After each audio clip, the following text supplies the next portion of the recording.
Shalom shalom bakunzi ba Kenite TV, reka nongere ndabaramutse aho nyene muhere ndiza ko muguwe neza uhoraho ashikaye kubazigama mu madomene yanyu yose, izina ry'Imana rishikare guhabwa icubahiro. Rero ndanezewe cyane kuba tungeye kuganira ku yundi munsi Imana idutije kugira ngo tuvugane ku ijambo ryayo, kuko turabizi neza ko imisi yose ijambo ry'Imana turekeneye. Ubushize twariko turaganira kuri message twise ubwiza bw'Imana, ndiza ko hariho aho umaze kuva, ndiza ko ufise intahe ku biganiro byose tumaze kuganiraho. Noneho mwe mu Imana akidutije akakanya, reka dushikare kubandanya kugira ngo dushikare kwakira byinshi bishoboka mu ijambo ry'Imana. Ko nabwiye ko Imana yavuze ko itazigera ijambo ryayo itazigera risubira ko ridakoze icyo yaritumanye. Gisigura ngo ijambo ryose riri muri Bibiliya ni ngombwa rikuzane ko icyo Imana yaritumye. Wowe uri umuhombe hamwe wo butari kurakira ijambo ry'Imana, umuntu wese atari karumva icyo Imana yavuze, hari ibintu kanaka ari karahomba. Uko umva ijambo ry'Imana rikutera uhinduka ushushanywa niyo mpwemu y'iryo jambo nyene, niko iyo mpwemu y'iryo jambo ishishikari kugeraho, hama ukagenda uhinduka ukava mu bwiza ukaja mu bundi. Nabwiye ngo hari ijambo rivuga ngo nuko rero twege tuva mu bwiza tukaja mu bundi, ariko tugashushanywa niyo shusho turiko turabona. Gisigura ngo iyo shusho uri kurabona mbega niyihe? Gisigura ngo nukwizera ugezeko. Donc ibyo wizera nibyo ugaragaza. Uko kwizera ugezeko ugenda uhishura ibingana nuko kwizera. Wambwiye ati pata none ko nkeneye ibisumba aho ngejeje,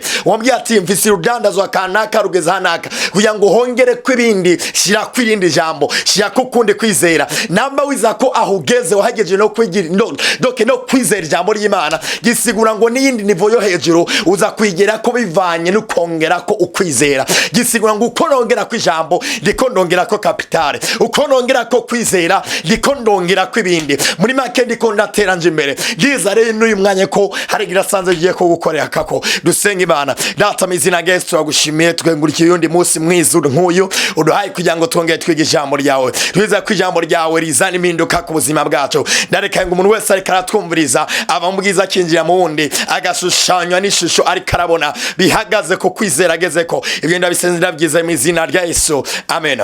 Muri make twibukanye ko twari mu cigwa kivuga ngo murazi ko turi mu kiganiro twise Imana ni vyose, ariko icigwa twarimo kivuga ngo ubwiza bw'Imana. Muri make ngitangura kino cigwa nahereye hano kanaka ndabereka ingene tubuza ubwiza bw'Imana, tubuza amadetaye yose agize Imana, tubuza ikintu cyose kiri ku Mana. Donc ubwiza bw'Imana ni amagara y'Imana, itunga ry'Imana, urukundo rw'Imana, ikintu cyose cy'Imana byose bikoranijwe. Twabonye neza ko bica bigaragaza ikintu bita ubwiza bw'iki, ubwiza bw'Imana. Hama twace tubona neza ingene Imana yacire mu muntu imuremana bwa bwiza bwayo nyene, ko yavuze ngo twe muntu ase natwe. Cha tubona neza ko Imana ivuze ngo twe muntu ase natwe, si uyu mubiri yari ivuze, kuko Imana ntabwo ikoze mu mubiri. Imana si umubiri. Murazi ko uyu mubiri uyu tubona uyu wavuye mu ivu. Gisigura ngo Imana ntabwo ari umubiri wavuye mu ivu.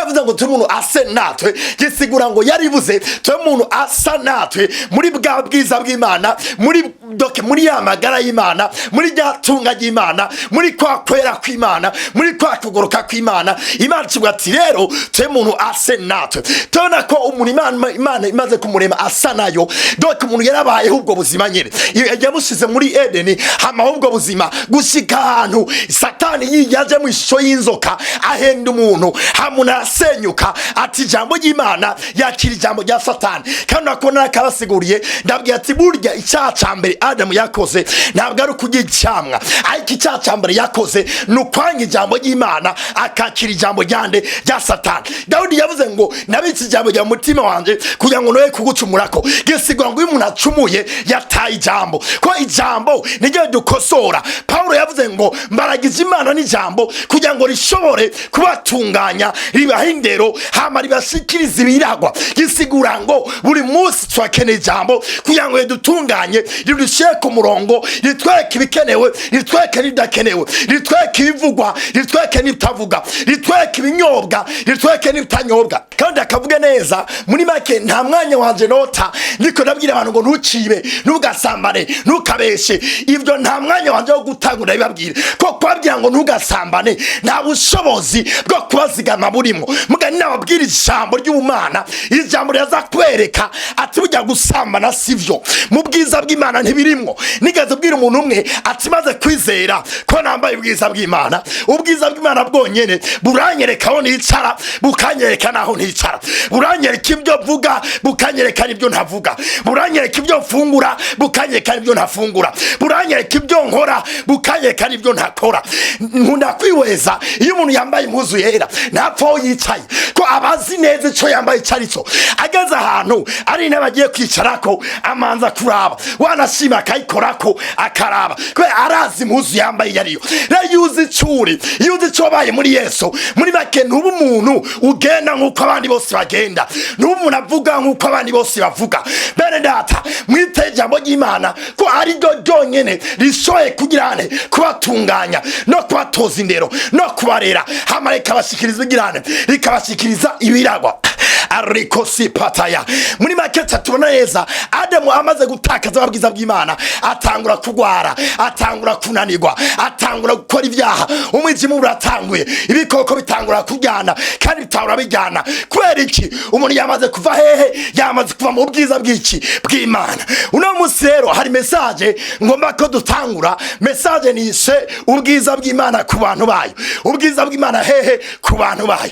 Naberetse ingene Imana imaze kurema umuntu ikamurema ubwiza bwayo, umuntu yaciye atakaza bwa bwiza, abutakaje mu kuva mu ijambo ry'Imana. Imana itunganya ikindi gikorwa kidasanzwe cyo kugira ngo wa muntu wayo imugarukane mu bwiza bwayo, ko Imana ntabwo ikeneye ko uwitwa umwana wayo abaho ubundi buzima. Mpamvu ijambo ry'Imana tugira ngo twigana Imana nk'abana ikunda. Muri make ino si ni ngombwa imenye ko Imana iriho biciye muri twebwe. Ino si ni ngombwa imenye ko Imana itagwara biciye muri twebwe. Ino si ni ngombwa imenye ko Imana idakena biciye muri twebwe. Ino si ni ngombwa imenye ko Imana itagabitanya biciye mu bantu bayo, ko yavuze ngo tubuntu ase natwe habaga bisi yose ayiganze. Imana ni mpemo, Imana ntiboneka, ariko kugira ngo iboneke igaragarira muri wewe. Nigeze bwira umuntu umwe ati ntagiye na kibuzombwira ngo banye Imana yambaye ishati itukura cyangwa yambaye ishati yera hama kugiya neza. Oya,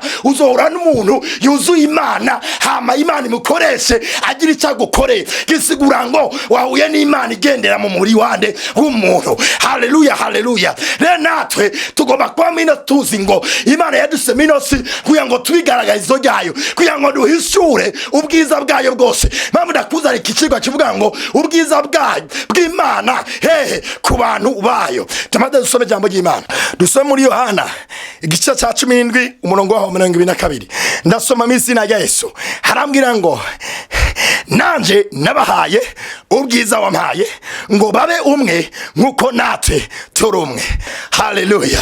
Uya n'umwami Kristo Yesu avuga ngo nanje nabahaye ubwiza wampaye kugira ngo babe umwe nkuko natwe turi umwe. Kino gihe yari Yesu azavugana nande, azavugana na Data, azavugana n'Imana, avuga ngo Data bwa bwiza wampaye narabahaye kugira ngo bace babumwe nkuko natwe turi umwe. Yesu hano yari kavugisha. Muri make Yesu ari mu ijuru, yari kumwe n'Imana, yabaye ubwiza bw'Imana, ajeje tugwa bwiza. Hama Imana ifata bwa bwiza ya kapitale, ndakavuge neza, Imana ifata ya magara yayo, ifata ya tunga yayo, ifata kwa kwera kwayo, ifata kwa kugoroka kwayo, ifata bwa bwiza bwayo nabwira bwose, ibutereka ibuhereza nde, ibuhereza Yesu Kristo. Mgayibaye Yesu Kristo igomba kumurungika muri nosi. Hari ikintu dasanzwe cyakoretse hano. Nabwiye ngo Satani yatumye ubwiza bw'Imana butuvako, mugi Imana itunganya umugambi wo kugira ngo dusubirane ubwiza bw'Imana. Yesu yavuze ngo abantu banje bishwe no kutamenya. Hari abantu bishwe no kubera bataramenya mbe Yesu yakoze iki, ico yakoze kimaze iki ku buzima bwacu, ico yakoze mbe cyo tuzana ibingana gute. Niyo muntu akubwiye ngo umuntu wese agaragaza ibingana no kwizera agezeko, ibitari mu kwizera agezeko nishaka kugaragara. Wizera ko muri Yesu wogwara kandi wizera uragwara.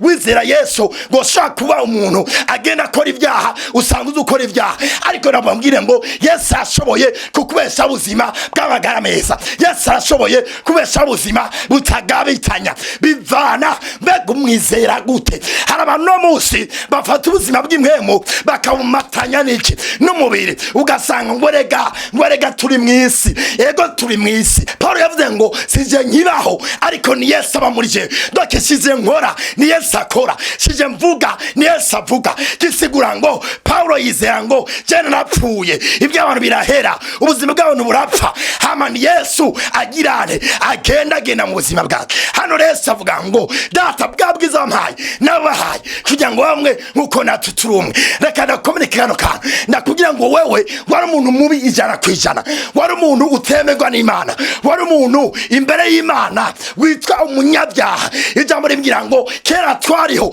tutagira Imana rurema, ngo ariko none uno munsi turi abana b'Imana. Be habaye iki? Ni gigi cyakoretse kandi twari abanyabyaha twagereye kure. Ijambo rimbwira ngo inyonga z'Uhoraho zamakwagorosi bayo. Mbeko twari abanyabyaha twabaye abera gute, twabaye abagorosi gute? Hari igikorwa cyabaye, hari icyo umwami yakoze ku buzima bwawe cyatumye usubirana ubwiza bw'Imana zima. Kino gihe Yesu ari mu ijuru, Imana imuhereza ubwiza bwayo. Hama Yesu araza asanga wari umuntu mubi, je nawe turi babi cyane. Hama Yesu atubonye aradufata atwaka ububi bwacu, hama twambika iki? Atwambika ubwiza bw'Imana zima. Aripataya muri make hari ikintu kidasanzwe niko nakomunika ngaha. Nabwiye ngo ubwiza bw'Imana na madeta yose agizima ni ikintu cyose kiri ku Mana. Imana ihimbaze cyane ko Imana itatanga nk'abantu. Imana nitanga ku munzane, Imana itanga nk'Imana nyene. Imana yiguhaye yaguhaye.